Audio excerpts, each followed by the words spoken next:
하루 7분 지적인 척하면 지식을 얻을 수 있습니다. 이 영상을 보시면 왜 추운 겨울에 새해를 맞이했는지, 설날에 떡국을 먹는 이유와 유래, 라틴어 6이 영국으로 건너가 성과 관련된 표현이 되었는지를 지적인 척하며 썰을 푸실 수 있습니다.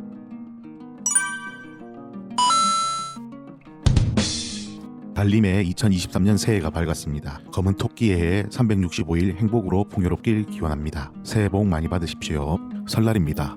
월급은 안 올라도 물가는 올라 배춧잎이 언제 색이 바랬는지 래퍼들의 사임, 절인 배춧잎, 알배기를 두둑히 챙겨 어른, 조카, 친척들에게 드리고 집으로 돌아옵니다. TV에 뭐 재밌는 거 하나 틀면 명절 특선 영화도 OTT로 다 본 것. 나이 들어 그런가 명절도 이젠 별거 없네 시들시들합니다. 그래서 이번 이야기는 설날에 세뱃돈 주시며 써먹을 수 있는 얄팍한 지식을 털어드립니다. 조카가 질풍노도의 시기를 겪고 있는 중고등학생이라면 세바시 강연에서 할 법한 이야기로 덕담하면 노잼 TMI 소리를 바로 듣습니다. 그래서 이들에게는 호기심을 유발해야 합니다. 질풍노도의 조카들에게 지구가 태양을 한 바퀴 돌면 1년이다. 어차피 한 바퀴 도는데 따뜻할 때 새해를 맞이하면 되는데 왜 추운 겨울을 1월 1일로 정했을까? 이렇게 묻습니다. 조카의 표정이 뭔가 생각하거나 왜 그럴까 하면 이야기를 계속하시면 되고, 아니다 그러면 바로 이야기를 종료하시고 세뱃돈만 두둑히 챙겨주시면 됩니다.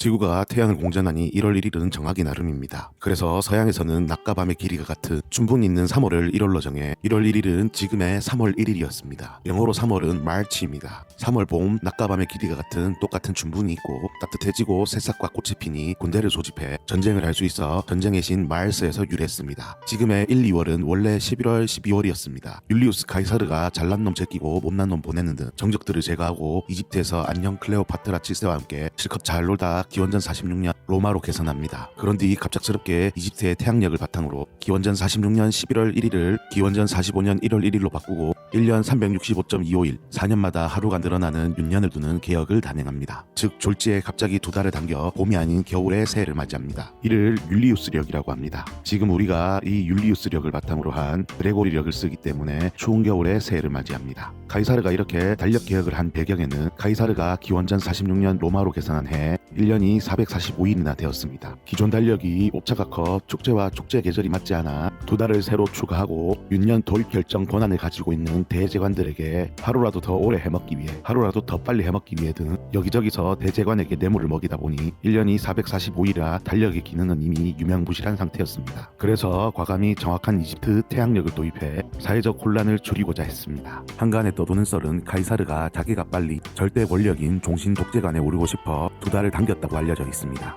카이사르가 종신 독재관에 오르는 것은 율리우스력 시행 1년 뒤인 기원전 44년 2월 15일이니 권력을 다 가진 그가 억지로 2달을 당겨서 오르려 했던 것은 아닌 것 같습니다. 카이사르가 평소 빚이 많아 빚을 까기 위해 그랬다는 썰도 있는데 이미 갈리아 원정의 승리로 빚을 다 갚고 큰 부를 쌓았고 대대적인 빚 탕감 정책을 펼치는 것을 보며 시민들의 지지를 중요시했던 것 같습니다. 참고로 영어 달력 캘린더는 매월 1일을 뜻하는 라틴어 칼린다에에서 유래했습니다. 로마는 매월 1일 빌린 돈의 이자를 갚아야 했는데 칼린다에는 부채 장부를 뜻하는 그리스어 칼렌다리움에서 유래했습니다. 로마 원로원에서는 달력을 안정시킨 그의 공로를 기리기 위해 카이사르가 태어난 7월 퀸틸리스를 카이사르의 이름을 따 율리우스로 개칭합니다. 그래서 7월이 영어로 줄라이가 되었습니다. 여기에 자세한 기록이 남아있지 않아 카이사르가 자기가 원해서 원로원을 찔렀는지 원로원에서 자발적으로 했는지는 모릅니다. 이후 아우구스투스부터 영화 글래디에이터, 콤모두스 등 여러 황제들이 달 이름에 자신이나 부모님 등의 이름을 넣으려고 한 것을 보며 달력에 이름을 넣는 것은 영이었는가 봅니다. 다 실패해 사라지고 아우구스투스만 남아 8월이 섹스틸리스에서 아우구스투스가 되어 영어로 8월이 어거스트가 되었습니다. 8월이 아우구스투스가 된 것은 카이사르처럼 8월이 생일이기 때문이라 알려져 있는데 아우구스투스의 생일은 9월입니다. 아우구스투스가 8월에 트라키아를 비롯해 3번의 전쟁에서 큰 승리를 로마에 가져다 주어 그의 이름을 8월에 붙였습니다. 서양이 저렇다면 음력설도 왜 겨울인지 궁금합니다. 음양 사상에 따라 고대 중국에서는 하루 중 가장 태양이 짧은 동지를 기준으로 동지가 있는 달인 음력 11월의 첫날을 한 해의 시작으로 했다고 합니다. 그러나 자세한 기록이 없어 어떤 연유인지 모르나 한 무제 이후 2달 뒤로 미뤄 지금의 음력 1월 1일이 새해가 되었습니다. 과거 중국의 영향을 많이 받은 우리나라도 음력 1월 1일이 새해를 맞이하는 설날이 되었습니다. 그래서 절기상 그렇게도 춥다는 소환과 대한 사이에 음력 1월 1일이 있어 겨울의 새해를 맞이합니다. 추움에도 불구하고 중국은 새해 첫날을 춘절, 즉 우리말로 봄철이라 부릅니다. 우리나라에서 설날이라 부르는 이유는 여러 썰이 있으나 정리하면 낯설다에서 설이와 낯설은 날, 시작하는 날인 선날이 변해 설날이 되었다. 살이다에서 설이다로 유래돼 설이 되어 삼가고 조심하는 날이라는 썰이 있습니다. 중국의 영향이지만 음력 첫날 새해를 맞이하는 것은 중국을 넘어 오랜 시간 이어져온 동아시아의 보편적 문화입니다. 그래서 영어로 루럴문 뉴이어를 힘이나 쪽수로 차이니즈 뉴이어로 우기는 중화사상 문화 패권주의는 씁쓸한 일입니다. 전통적으로 우리나라를 비롯해 한자 문화권 국가는 중국의 영향으로 태양력을 썼습니다. 즉 달의 모양 변화를 바탕으로 29.5일로 한 달을 정하고 달의 모양 변화로는 계절의 변화를 설명할 수 없어 태양력을 바탕으로 한 24절기로 계절 변화를 보완합니다. 음력으로 1년은 29.5 곱하기 12개월 354일, 태양력 1년은 365.24일이니 매년 11.24일 차이가 발생하니 이를 보정하기 위해 대략 3년에 한 번 한 달이 늘어나는 윤달을 도입한 달력입니다. 이러다 보니 양력 1월 1일은 명확하지만 음력 1월 1일은 1월이기도 하고 2월이기도 하는 등 뒤죽박죽입니다. 노잼 TMI인 왜 겨울에 새해를 맞이했는지 썰을 풀었으면 조카는 꿈나라에 갔던지 고막에 피가 나던지 해 내년에는 세뱃돈 안 받고 만다며 힘들게 버신 돈을 세이브하실 수 있습니다. 여기서 그치지 않고 여세를 몰아 더 떠들어 친척들에게도 초대 못한 자가 되어 명절 편하게 혼자 쉬실 수 있게 보험용 얄팍한 지식을 털어드립니다.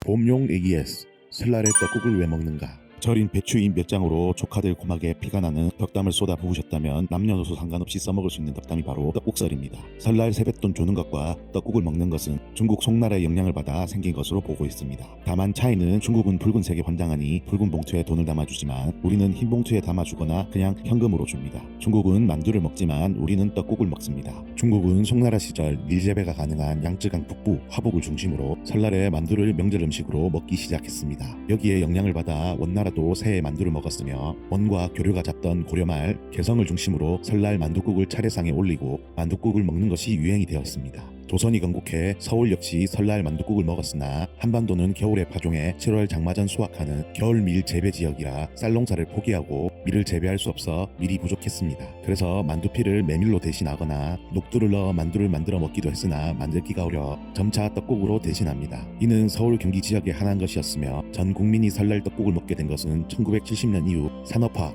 도시화, 대중매체 영향으로 문화적 균질화가 되며 우리나라는 예로부터 설날 차례상에 떡국을 올리고 떡국을 먹는 것이 전통이라며 전국적으로 떡국을 올리고 떡국을 먹는 문화가 자리 잡게 되었습니다. 꿈보다 해몽이라고 설날에 떡국을 먹는 이유는 글로 남겨놓은 사람마다 의견이 다릅니다. 정리하면 새해 떡국을 먹으며 장수, 평안, 풍요, 재물을 기원한다는 의미입니다.